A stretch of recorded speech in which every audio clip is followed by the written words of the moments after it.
मौजूद हैं विशेष मेहमान रामकृपाल सिंह, वरिष्ठ पत्रकार। रामकृपाल जी, बहुत स्वागत है आपका। और सबसे पहले अगर आपसे कहूं कि प्रधानमंत्री के इस अभिभाषण का आकलन करें, कैसे करेंगे, किस तरह से देखते हैं इस पूरे अभिभाषण को?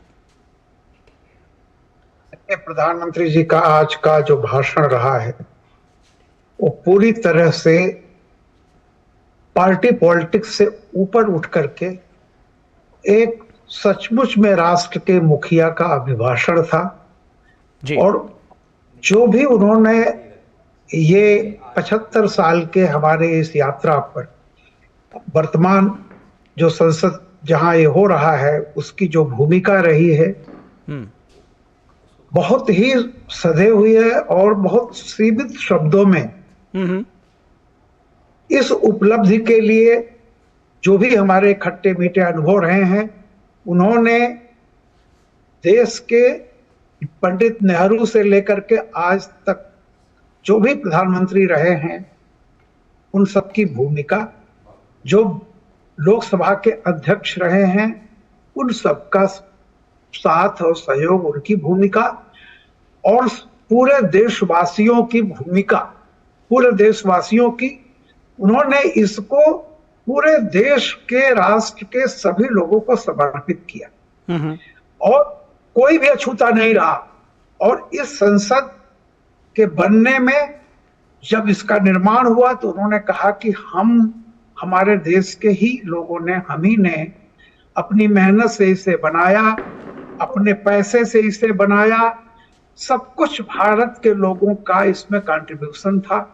और 75 साल की ये यात्रा में जो भी उपलब्धि हुई है, एक पहले सेशन से लेकर के आज चंद्रयान के आने तक और आज इस सेशन के होने तक चंद्रयान की यात्रा, सब कुछ सारा कल यशोभूमि जो बनी है, सबको उन्होंने कहा कि सबका साथ सबका विकास जी। जो देश में पूरे दुनिया में भारत आज विश्व मित्र के रूप में उभर रहा है, उसके लिए उन्होंने सबका धन्यवाद किया और सबका आभार व्यक्त किया जी।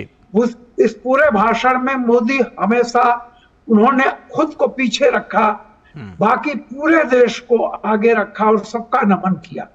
ये जिसको हम कहते हैं ना कि सबका प्रयास, सबका सहयोग, सबका साथ जी। और एक जो होता है कि मैं सबसे पीछे खड़ा हूं, सब लोगों को उन्होंने सबका धन्यवाद किया और सबके सहयोग की भूल भूल प्रशंसा की।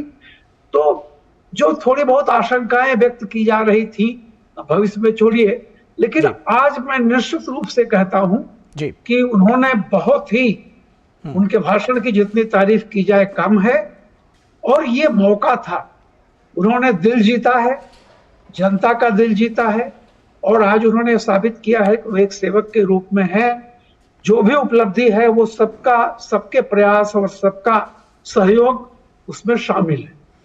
बिल्कुल आपने ठीक कहा, राजनीति सेवा के लिए है और प्रधानमंत्री अपने आप को प्रधान सेवक कहते रहे हैं। और आपने जिस तरह से कहा कि इसमें कहीं भी उन्होंने राजनीति की बात नहीं की, बल्कि देशवासियों का आगे रखा। आपने जो चंद्रयान 3 की चर्चा की, आइए एक बार सुन लेते हैं रामकृपाल जी, प्रधानमंत्री ने क्या कुछ कहा चंद्रयान 3 को लेकर। उन्होंने कहा चंद्रयान 3 की सफलता से पूरा भारत गौरवान्वित है और भारत के सामर्थ्य का एक नया रूप जो आधुनिकता से जुड़ा है वो देश और दुनिया को प्रभावित कर रहा है। चंद्रयान 3 की सफलता न सिर्फ पूरा भारत, पूरा देश अभिभूत है और इसमें भारत के सामर्थ्य का एक नया रूप जो आधुनिकता से जुड़ा है, जो विज्ञान से जुड़ा है, जो टेक्नोलॉजी से जुड़ा है, जो हमारे वैज्ञानिकों के सामर्थ्य से जुड़ा है, जो 140 करोड़ देशवासियों के संकल्प की शक्ति से जुड़ा हुआ है, वो देश और दुनिया पर एक नया प्रभाव पैदा करने वाला है। प्रधानमंत्री ने कहा कि G20 की सफलता देश के 140 करोड़ नागरिकों की सफलता है। ये भारत की सफलता है, किसी व्यक्ति या पार्टी की सफलता नहीं है। हम सभी के लिए ये जश्न मनाने का विषय है। G20 की सफलता 140 करोड़ देशवासियों की है। ये भारत की सफलता है, किसी व्यक्ति की सफलता नहीं है, किसी दल की सफलता नहीं है। भारत के फेडरल स्ट्रक्चर ने, भारत की विविधता ने 60 स्थानों पर 200 से अधिक समिट और उसकी मेजबानी हिंदुस्तान के अलग अलग रंग रूप में देश की अलग अलग सरकारों ने बड़े आन बान शान से की और ये प्रभाव पूरे विश्व भर के मन पर पड़ा हुआ है। ये हम सबके सेलिब्रेट करने वाला विषय है। और हमारे साथ रामकृपाल जी जुड़े हुए हैं। रामकृपाल जी, आपने सुना कि किस तरह से प्रधानमंत्री ने, चाहे वो चंद्रयान 3 की सफलता की बात हो या G20 के सफल आयोजन की बात हो, सारा श्रेय उन्होंने देशवासियों को दिया और कहा कि कोई दल इसकी सफलता ले, कोई व्यक्ति इसकी सफलता ले, ये इसका श्रेय ले, ये ठीक नहीं होगा। तो एक ना कहीं जबकि आप देखते हैं राजनीति में श्रेय लेने की होड़ रहती है, तो अगर इसको देखा जाए कि कहीं ना कहीं पूरी राजनीति का विमर्श बदलने की कोशिश की है प्रधानमंत्री ने, एक नई लीक, एक नई राह चली है। जब हम अमृतकाल के भारत की बात करते हैं, 75 वर्ष के संसदीय इतिहास को याद करते हैं, ऐसे समय में क्या कहेंगे आप? देखिए, एक जो मोदी जी को विपक्ष बार बार क्रिटिसाइज करता है कि वे सब कुछ अपने सफलता का श्रेय खुद लेते हैं, आज जो उसका बिल्कुल विपरीत जो उन्होंने कहा, मैं उससे केवल एक पंक्ति कह रहा हूं कि मैं दे दूं और न लूं कुछ, केवल उत्सर्ग झलकता है। आज उन्होंने उत्सर्ग का एक सबसे बेहतरीन उदाहरण दिया है।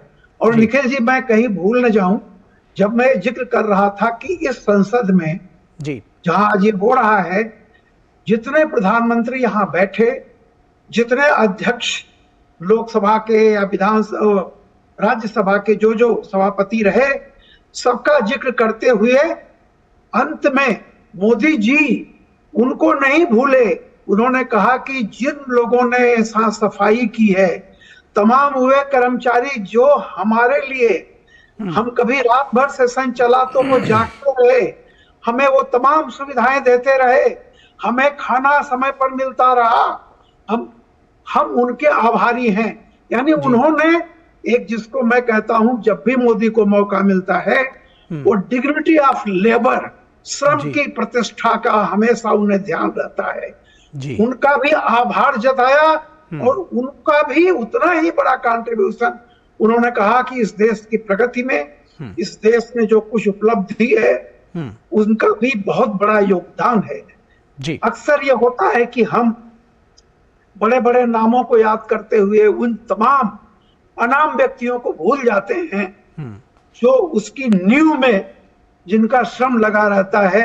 लेकिन मोदी जी ने हर मौके पर, चाहे वो कुंभ हो, कुंभ में जिस तरह सफाई कर्मचारियों के पैर धुले थे, नई संसद बनी, श्रम योगी नाम दिया, उन्होंने उनके साथ बैठे, फोटो खिंचाई, उनकी सुख दुख जाना।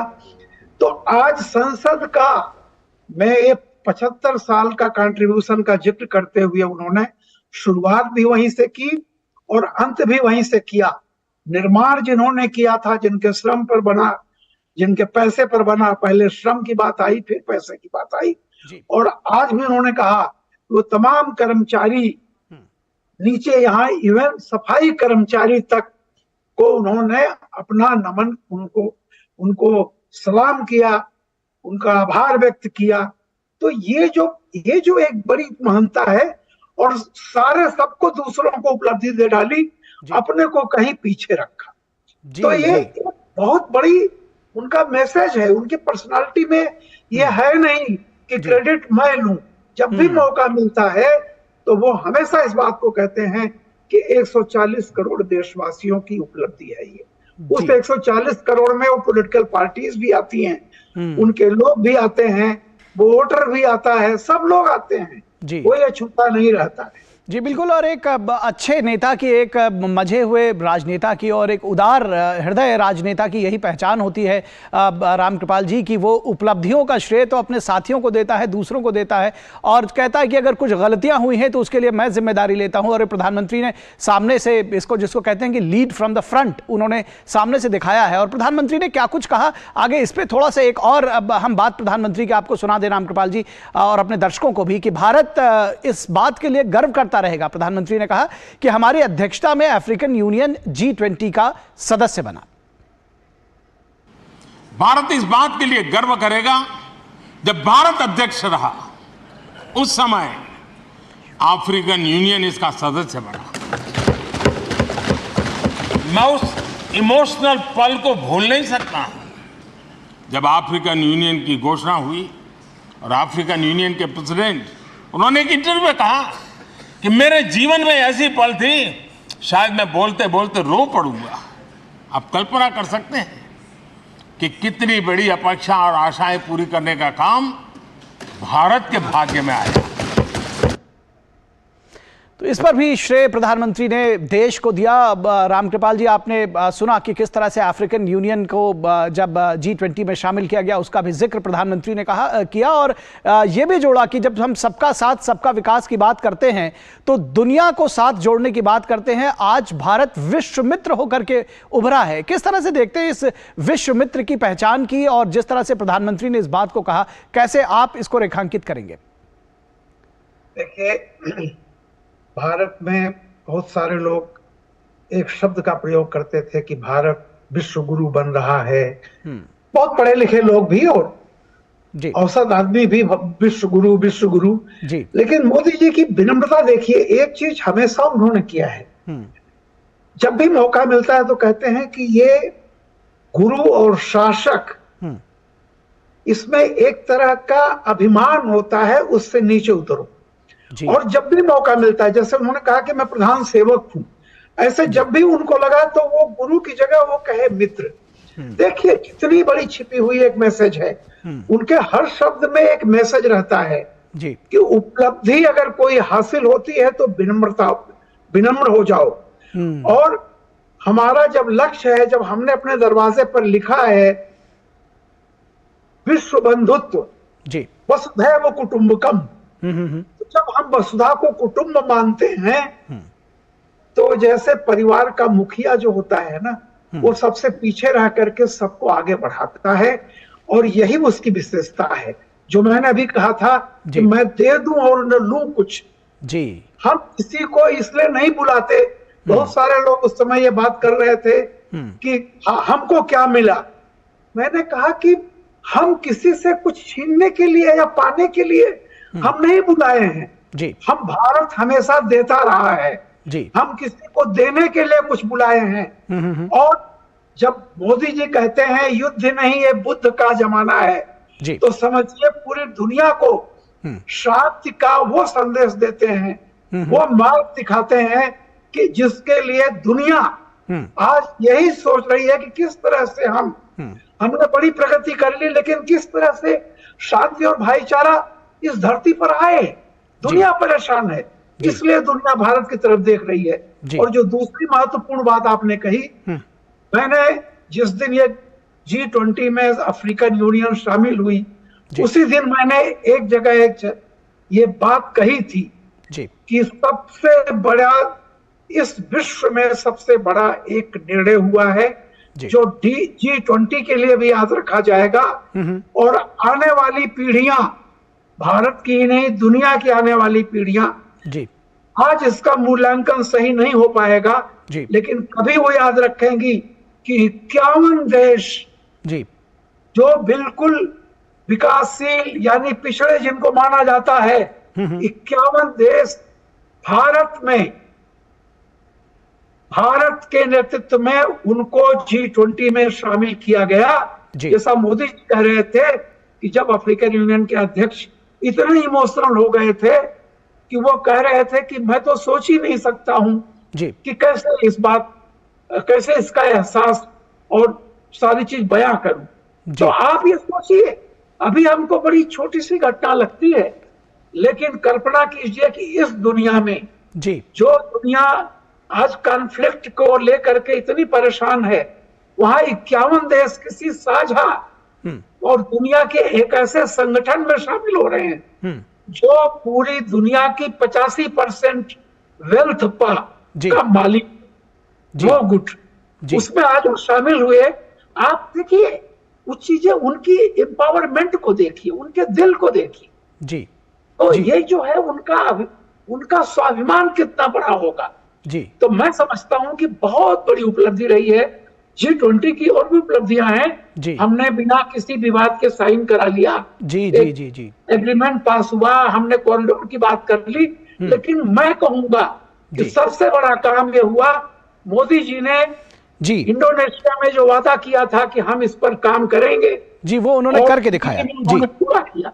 जी, वो उन्होंने करके दिखाया। मुझे बताया जा रहा है बार बार कि आपको कहीं जाना है, लेकिन चलते चलते आपसे एक आखिरी सवाल चाह रहा हूं कि उसका भी जवाब आप संक्षेप में चाहे तो देते हुए जाएं कि दरअसल जब इस विशेष सत्र की बात हो रही है, संविधान सभा से लेकर अब तक 75 वर्ष का जो संसदीय इतिहास है, इसकी चर्चा कितनी समीचीन, कितनी प्रासंगिक, कितनी जरूरी आप समझते हैं? नहीं, देखिए बहुत जरूरी है।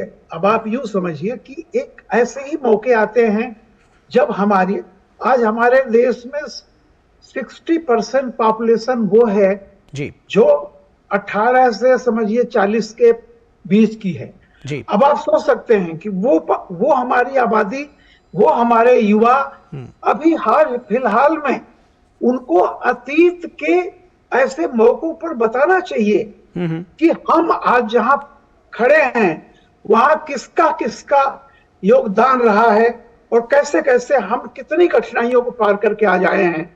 जिस दिन हम आजाद हुए थे, यही विकसित पश्चिम के लोग क्या कहते थे कि भारत में तो लोकतंत्र चल ही नहीं सकता, कैसे हो जाएगा, क्या हो जाएगा। और आज वही देश देख रहे हैं कि भारत कैसे महामारी से, कोविड से निपट गया। भारत कैसे आज अभी कल ही दुनिया का एक सबसे बड़ा सभागार, दुनिया के सबसे बड़े सभागारों में से एक खड़ा कर रहा है। G20 किस तरह से किया है, ये बिल्कुल अभी आने वाले 15 दिन 20 दिन की घटनाएं हैं। दुनिया चकित है। हमने चंद्रयान पर उस जगह पहुंचे जहां पर मनुष्य का कोई भी अब तक नहीं पहुंचा है, मानव जाति का। हम वहां पहुंच गए, तिरंगा पॉइंट हमारा हुआ, वो शिव पॉइंट वहां हुआ, तो आप देखिए शिव शक्ति पॉइंट, तो कितनी उपलब्धियां हुई हैं। आज इस भारत को दुनिया सलाम कर रही है। जी, निश्चित तौर पर इस भारत को दुनिया सलाम कर रही है और इस यात्रा का विश्लेषण करना निश्चित तौर पर ज़रूरी है। जब हम पुराने से नए की तरफ जाते हैं तो इसका विश्लेषण करना, इसके बारे में बात करना, पुराने से प्रेरित होना और आधुनिकता की तरफ सकारात्मक दृष्टिकोण से देखना बेहद ज़रूरी है। बहुत शुक्रिया रामकृपाल जी इस पूरी चर्चा के लिए और अपना कीमती वक्त अपने व्यस्त समय से निकाल कर हमारे लिए देने के लिए, हमारे साथ जुड़ने के लिए।